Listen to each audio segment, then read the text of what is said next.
నమస్తే. ఇన్నాళ్ళు నన్ను సపోర్ట్ చేస్తూ, ఎంకరేజ్ చేస్తూ మీ ప్రేమని నాకు అందిస్తున్న ప్రతి ఒక్కరికి కృతజ్ఞతలు.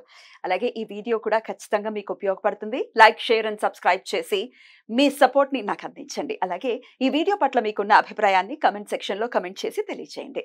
ఇప్పుడు వీడియోని చూద్దాం. నమస్తే, వెల్కమ్ టు అవర్ ఛానల్. నేను పద్మిని. ప్రస్తుతం మనతో పాటు ప్రముఖ ఆధ్యాత్మికవేత్త, వాస్తు జ్యోతిష పండితులు కేఎస్ఆర్ గారు మనతో పాటు ఉన్నారు. మాట్లాడదాం. సార్ నమస్తే. సార్ నమస్తే. దుర్వ్యసనాల బారిన పడటం అనేది సర్వసాధారణంగా జరుగుతూనే ఉంది. కలియుగం కాబట్టి ఆయన ప్రభావం ఖచ్చితంగా ఉంది. ఒక దాంట్లో నుంచి ఒక దాంట్లోకి అటు ఓన్లీ మందు కొడుతున్నారనో, సిగరెట్లు తాగుతున్నారనో అనే కాదు, అబద్ధాలు చెప్పడం కూడా దుర్వ్యసనం కిందే ఖచ్చితంగా కన్సిడర్ చేయాలి. లోభత్వం దుర్వ్యసనంగా చూడొచ్చు, అత్యాస దుర్వ్యసనంగా చూడొచ్చు, ఎదుటి వాళ్ళని హింసించటం దుర్వ్యసనంగా చూడొచ్చు. చాడీలు డెఫినెట్ గా కాసిప్పింగ్ కి మించిన దుర్వ్యసనం ఇంకోటి ఏది ఉండదు. చాడీలు, నేరాలు, వాళ్ళు అలాగా వీళ్ళు ఇలాగా అడ్డమైన టాక్స్ తో టైం ని గడిపేయటం కూడా దుర్వ్యసనమే. చాలా ఉన్నాయి దుర్వ్యసనాలు. వీటితో కంపేర్ చేస్తే పాపం అది చాలా చిన్నదేమో అని అనిపిస్తుంది. కొన్ని సందర్భాల్లో అది చిన్నదేమో అని అనిపిస్తుంది. ఎందుకంటే ఒక్క మాట జీవితాన్ని నాశనం చేసేటటువంటి పరిస్థితి ఉంటుంది, మనసుని విరగ్గొట్టేటటువంటి పరిస్థితి ఉంటుంది. అటువంటి బిహేవియర్ ఉండకూడదు ఎవరికి కూడా, కానీ మానవ మాత్రం అందరికీ కూడా ఉంటుంది. కాబట్టి దుర్వ్యసనం అనేది ఏదైనా కూడా మన దరికి చేరకుండా ఉండాలి. దాని నుంచి మనం బయటపడాలి అని అంటే ఏం చేయాల్సి ఉంటుందండి? తప్పకుండా. ఎందుకంటే దుర్వ్యసనం అనేది ఏ వ్యసనమైనా కూడా ఇబ్బంది మీరు చెప్పినట్టుగా. సో దాని ఒక చిన్న వ్యసనం వల్లే మరి మనకి పురాణ కాలం నుంచి ఎవరు ఎలా పాడైపోయింది అనేది మనం చూసాము, తెలుసుకున్నాం. కానీ తెలుసుకున్న దాని నుంచి ఏం నేర్చుకున్నాము అంటే కనుక, సో ఇక్కడ మనకి మనం పురాణ కాలం నుంచి గమనించినప్పుడు ఏంటంటే రామాయణంలో మనం ప్రధాన క్యారెక్టర్ మందర వల్ల మొత్తం అంతా పాడవటం చూసాం. చాడీలు చెప్పడం దాని నుంచే మొదలు. సో మహాభారతం అంతా శకుని వల్ల పాడవటం చూసాం. ఇలా ప్రతి దాంట్లో కూడా ఒక్కొక్క క్యారెక్టర్ ని మనం. మహాభారతం అయితే చాలా అహంకారం చూసుకుంటే అది కూడా దుర్వ్యసనమే. అది దుర్యోధనులో చూసుకోవచ్చు. అన్ని కూడా ఒక రకంగా చెప్పాలంటే అక్కడ ప్రతి ఒక్క క్యారెక్టర్ లో ఒక్కొక్క పాయింట్ ఉంటుంది లోపం వల్ల. కరెక్ట్. అందుకని ఇప్పుడు ఎంత పెద్ద దానకర్ణుడైనా కూడా మిగతావన్నీ కూడా చెడుగా ఉండటం వల్ల ఆయన అంటే మంచి వాళ్ళతో సత్సంగత్వం చేయలేదు, చెడ్డ వాళ్ళతో స్నేహం చేశారు. పెద్దవాళ్ళు ఏం చెప్పారు, ఎంత చిక్కడి పాలైనా సరే చిన్న ఉప్పు బిడ్డ పడితే మొత్తం స్మాష్ అయ్యి కదా. కరెక్ట్. సో అందుకని ఆ ఉప్పు బిడ్డ లాంటి మన మంచి స్వచ్ఛమైన పాల లాంటి మనసు పాడవకుండా ఉండాలి, జీవితం పాడవకుండా ఉండాలి. అది ఏదైనా అవ్వచ్చు, అది మందు వల్ల పాడవుతోందా, మాట వల్ల పాడవుతోందా? మంచి మాటలే చెప్పాను అనుకోండి, అతివాగుడు కూడా ఎవడు భరించలేడు. అది కూడా ఒక వ్యసనమే. అందుకే అంతే కదా. ఇప్పుడు కనిపించినప్పుడు నేను ఏదో మీతో పలానా వ్యక్తి గొప్పతనం చెప్పాలనుకోండి, ఆ వ్యక్తి గొప్పతనంతో ఒక 2 ముక్కలు చెప్తే మీరు భరించగలుగుతారు. ఈ రోజంతా నన్ను కూర్చోబెట్టి ఇన్న వాటిలో వచ్చి అన్న వాటిలో వచ్చి ఆయన పుట్టినప్పుడు ఇలా జరిగింది, ఈ హింసకి చాలు ఇంకా నన్ను వదిలేండి అన్న పరిస్థితి. మరి అది కూడా వ్యసనమే. సో వ్యసనం అంటే ఏంటి అంటే మన నాశనం చేసేదే కాకుండా అవతల వాళ్ళు కూడా ఎంతో కొంత పాడు చేసేది. కనుక అది ఎలాంటిదైనా కూడా ఇబ్బంది పెట్టేది ఏదైనా కూడా అది వ్యసనమే. రైట్. అయితే ఇవన్నీ కూడా అది పెద్దగా బ్రెయిన్స్ లోకి వెళ్ళవు. అహంకారం కానీ, అబద్ధాలు కానీ ఇవన్నీ వెళ్ళవు. కానీ మందుకు ఒకవేళ బానిస అయ్యాడు, లేకపోతే సిగరెట్లు తాగేస్తున్నాడు, లేకపోతే డ్రగ్స్ కి అడిక్ట్ అయ్యాడండి, వీటి నుంచి బయటపడాలి మా వాళ్ళు అని అడుగుతారు సాధారణంగా కదా. ఎవరు అనుకోరు కదా, ఏమంటే నాకు అహంకారం ఉంది, దీని నుంచి బయటపడడం ఎలాగానే ఎవరు అడగరు. ఇప్పటిదాకా 2.5 ఏళ్ళు ఎవరు అడగలేదు, నేను కూడా అడగను. అంటే వాళ్ళ నాదే అహంకారం అని కూడా వాళ్ళు గుర్తించకపోతే. ఎగ్జాక్ట్లీ నా ఇప్పుడు నేను చెప్పేది అదే. మందు కొట్టి పడిపోతే నాకేనే తెలుస్తుంది కాబట్టి కనీసం వాడికి మందు అలవాటు ఉందంటారు. అహంకారం అనేది అవతల వాడు గుర్తిస్తాడు కానీ వీళ్ళకి ఏంటంటే అదేదో గురువింద గింజలా ఉంటుంది.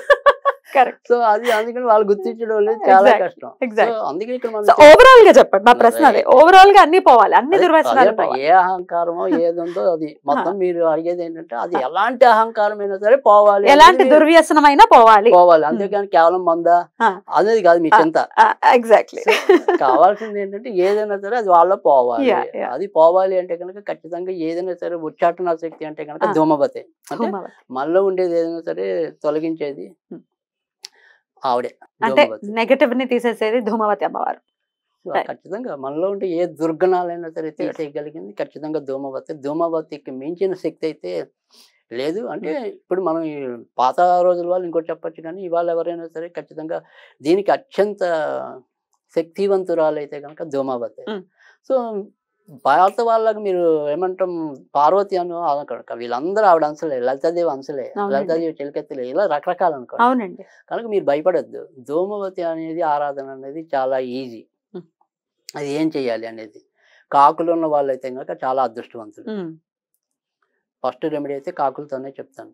అలాగే. సో ఈ కాకులతో ఏం చేయాలి అంటే కనుక మంత్రం అయితే ఎవరికైనా అదే ఉంటుంది. సో ఏకాక్షరి మంత్రం అయితే ఓం ధూమ్ అంతే. ధూమ్ దూకు దూర్గం ఉంది, ఓం ధూమ్ అది. అలా కాకుండా మొత్తం మంత్రం అయితే కనుక మనము ఇద్దరిని కలుపుతాం, వారాహి దేవిని ధూమావతిని.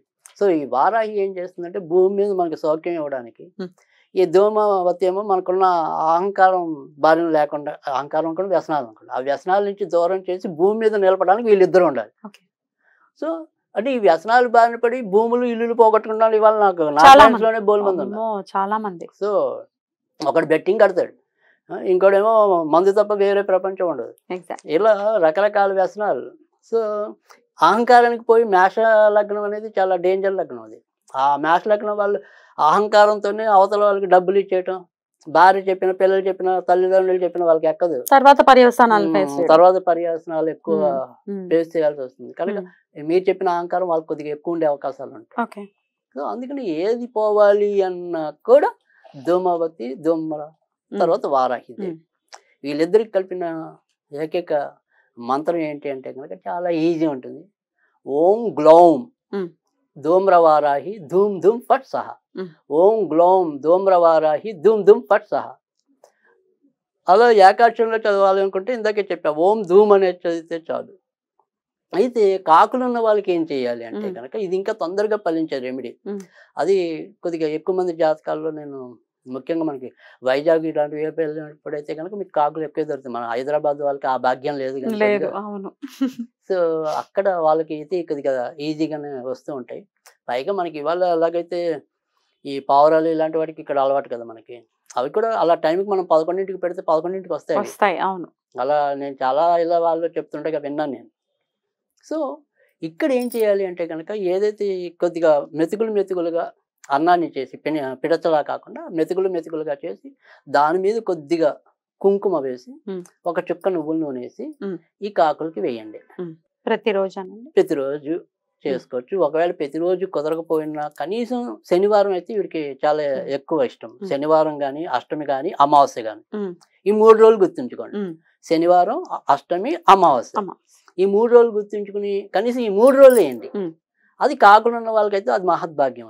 సరే కాకులు లేకపోతే మరి ఏం చేయాలి అనేది ఏదైతే ఉంటుందో, ఇందాక మనం చెప్పింది ఏదైతే ధూమ్ అనేది కానీ లేదా పూర్తి మంత్రం ఏదైతే ఉందో అది కానీ, ఈ 2 చేసుకునేప్పుడు ఏంటంటే కనుక అదే ఓం గ్లోం ఓం గ్లోం ధూమ్రవారాహి ధూమ్ ధూమ్ పట్ సహా అనేది పూర్తి మంత్రం. అయితే ఒకళ్ళ కోసం, భర్త కోసం కానీ, పిల్లల కోసం కానీ, వాళ్ళ ఇంట్లో వాళ్ళు చేయొచ్చు ఈ మంత్రాన్ని అయితే ఎవరైనా పోవాలి, ఈ అలవాట్లు పోవాలి. ఎందుకంటే వ్యసనం ఉన్నవాడు ఎలాగో చేయడు ఎందుకు చేస్తాడు ఇంకా కదా. సో అందుకని అది ఖచ్చితంగా వాళ్ళ అమ్మగారు, నాన్నగారు అలా చేయొచ్చు. సో అలా చేయండి, తప్పేం లేదు. తగ్గేంత వరకు చేయాలి, ఇన్ని రోజులు అన్ని రోజులు అంటే అలానే కాదు, జనరల్ గా 90 రోజులు నుంచి 6 నెలల్లోపు ఖచ్చితంగా ఫలితం రావడం అనేది అయితే ఖచ్చితంగా నేను చూశాను. సో 90 నుంచి 6 నెలలు మించక్కల్లా. కాకులకి 3 రోజులు ఏమన్నారు కదా, అది ఎన్నాళ్ళు అంతే. ఏమైనా 6 నెలలు ఎన్ని 3 రోజులు వస్తే అన్ని సార్లు చేయాలి అంతే. సో కాకపోతే ఇక్కడ కాకులు రాని వాళ్ళకి మటుకు వాళ్ళ అవకాశం ఉంటే కొద్దిగా నల్ల బట్టలు ధరించి చేయండి ఈ మంత్రం ఒకటే.